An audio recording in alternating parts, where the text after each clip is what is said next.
দালালের প্রলোভনে অবৈধ পথে ইউরোপ যাবার চেষ্টায় দুর্বিপাকে পড়েন সুনামগঞ্জের অনেক তরুণ। ছোট নৌকায় সাগর পাড়ি দিতে গিয়ে মারা যান বেশ কয়েকজন। অনেকেই মাসের পর মাস আটক ছিলেন লিবিয়ার কারাগারে। দেশে ফিরে সেসব দুঃসহ সময় আর নির্যাতনের বর্ণনা দেন ভুক্তভোগীরা। বছর 2 আগে ইউরোপে যাওয়ার আশায় দালালকে 10 লাখ টাকা দেন সুনামগঞ্জের গৌরারং ইউনিয়নের ভাটি সাফেলা গ্রামের হুমায়ুন।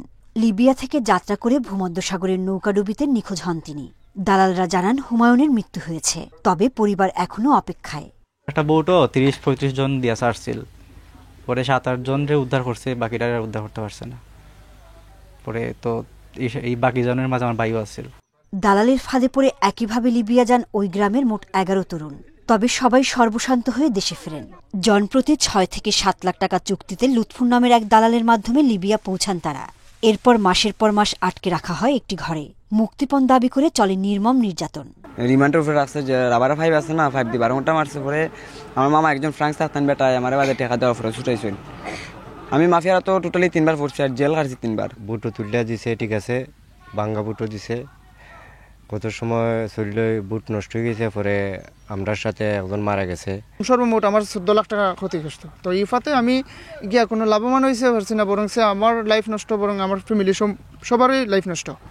হাওড় অঞ্চলে কাজের সুযোগ কম থাকায় নানা অবৈধ পথে বিদেশে যাচ্ছেন তরুণরা।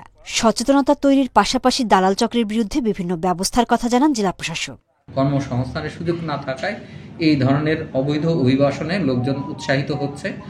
এছাড়া এই উৎসাহিতকরণের পিছনে লোকজনের প্ররোচনা এবং প্রলোভনও আছে। আমরা এই বিষয়ে কাজ করছি। দালাল চক্রের ফাঁদে পড়ে লিবিয়ায় কারাবাসের পর দেশে ফিরেছেন সুনামগঞ্জের 2 শতাধিক তরুণ। Independent news.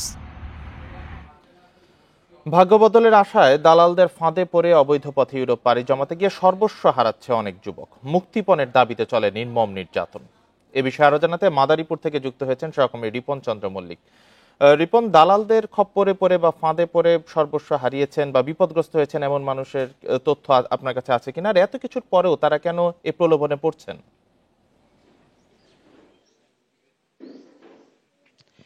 জি, আপনাকে জানিয়ে রাখছি, মাদারীপুর জেলা একটি প্রবাসী অধ্যুষিত জেলা। এই জেলার অধিকাংশ মানুষই যারা বিদেশে থাকেন তার একটি বিরাট অংশের মানুষ রয়েছেন যারা এই মধ্যপ্রাচ্য এবং ইউরোপের বিভিন্ন দেশে থাকেন। বিশেষ করে ইটালিতেই মাদারীপুরের বেশিরভাগ যুবকরা থাকেন এবং তারা, আমরা গত 10 বছরে দেখতে পেয়েছি যে মাদারীপুর থেকে ইটালি যারা যাচ্ছেন তারা লিবিয়া হয়ে ভূমধ্যসাগর পাড়ি দিয়ে যে অবৈধ পথ আছে সেই পথটিকে তারা বেছে নিয়েছে এবং এই পথ দিয়ে তারা নিয়মিতভাবে যাচ্ছেন এবং অনেকেই এই পথে দিয়ে ইটালিতে যাওয়ার পথেই তারা বিভিন্ন ধরনের দালালদের খপ্পরে পড়েন এবং তারা বিভিন্ন ধরনের নির্যাতনের শিকার হন এবং দালালদের কাছে বন্দী হয়ে নানান ধরনের নির্যাতনের পরে অনেক আর্থিক মুক্তিপণ দিয়েও অনেক সময় তারা মুক্তি মেলে, আবার কখনো কখনো তারা মারাও যান। এমন খবরও আমরা প্রায়ই মাদারীপুরে আমরা শুনতে পাই, দেখতে পাই।